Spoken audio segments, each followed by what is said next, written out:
So I was putting this transition piece in, and then I thought I should show you how, just in case you have to do this. So I was left with this tile transition to this to the hardwood, but the carpenter didn't come back and finish the transition piece, so I'm finishing it myself because it's got to get done. So what I did is I took a piece similar to this. So this was another cutoff that I did from another transition at the other end of the hallway. So can you pass me that wrapper? I might be able to reach it. So it's actually very easy to do.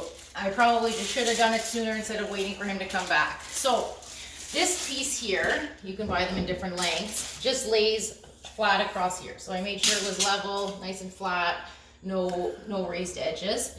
And then I just went along the side here and cut it to make sure that it was, so right here, you'll see you have a little space. So if I didn't cut this to follow against the wall, I would have a little space. So let's use this to show. So I have to just kind of cut a little corner piece off, right? And then you can slide it in nice and flat.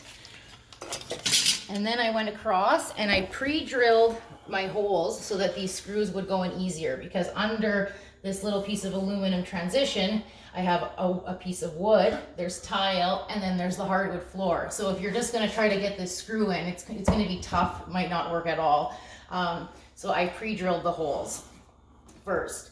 So went along the way. Oh yeah, sorry, I didn't tell you how I cut the end off. I cut the end off just with wire snips. So it's not hard. It didn't take like any kind of crazy tools. And the trick is, like, yeah, you could put, what she did is she just put this against here. Yes. And then you follow your wall like this, like a perfect inch. And then you know the angle, right? Because it's straight across here like this. So then I have So then you have that angle, you cut that angle. Because then it's running parallel. You know, you see that your lines are all nice and straight. Yes. So that little tiny piece comes off and there becomes it is. this little piece. This is the piece I cut off. Right there. So that And then she just repeated on this side.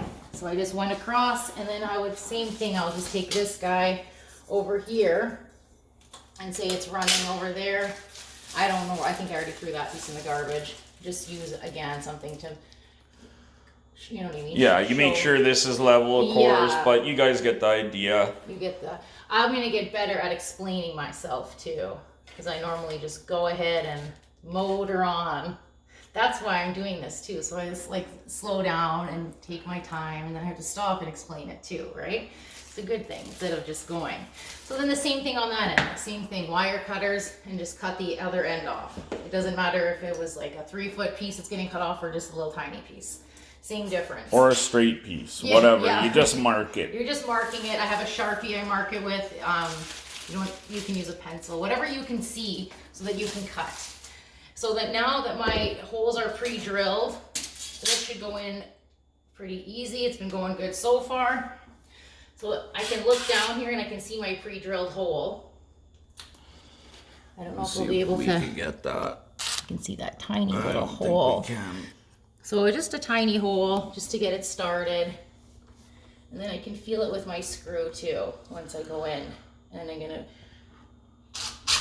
just go slow, and it's gonna catch and it's gonna make some noise because it's going through a lot of flooring right now. There. Probably shouldn't have looked up when I said there, but we're good. And then I need one more screw, and the little screws, they come with the transition pieces, so you don't have to it's buy. good. She's going so slow because it'll strip if you go fast. That's another tip. Yeah. Like, it's a small little screw. They tiny. come with the piece. They're really small. We've stripped them before. That's why, like some jobs we hire out. Like, obviously we can't do everything, but we end up doing most of it ourselves anyway. Like, yeah, true. people do half-ass jobs and you got to go back and fix it. So it's best to know a little bit about everything. See, this one's gonna catch all kinds of stuff.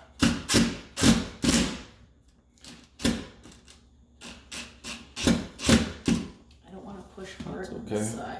Just keep going slow. Oh, that's okay. It's done. Watch your arm. That's I'm like Oh, let me see. I'll see if I can do it here. let's turn this guy around. You got an injured arm, so it's not, she can't put the pressure on. You might have to put your body on it and just go slow like You'll be this. able to get it now. If There. I could one arm it, it would probably be Well, better. you can't though. No, Like, you don't want to hurt your arm. You gotta go get your x-ray. Like, I can't believe you have to wait a month. Another but month for an ultrasound. So yeah, so if I was I would normally be able to push down on the drill, and then that would have been fine. But we're a team. Yeah. So- we do this shit together. Yep. So now we have a transition piece, and so it looks a heck of a lot better.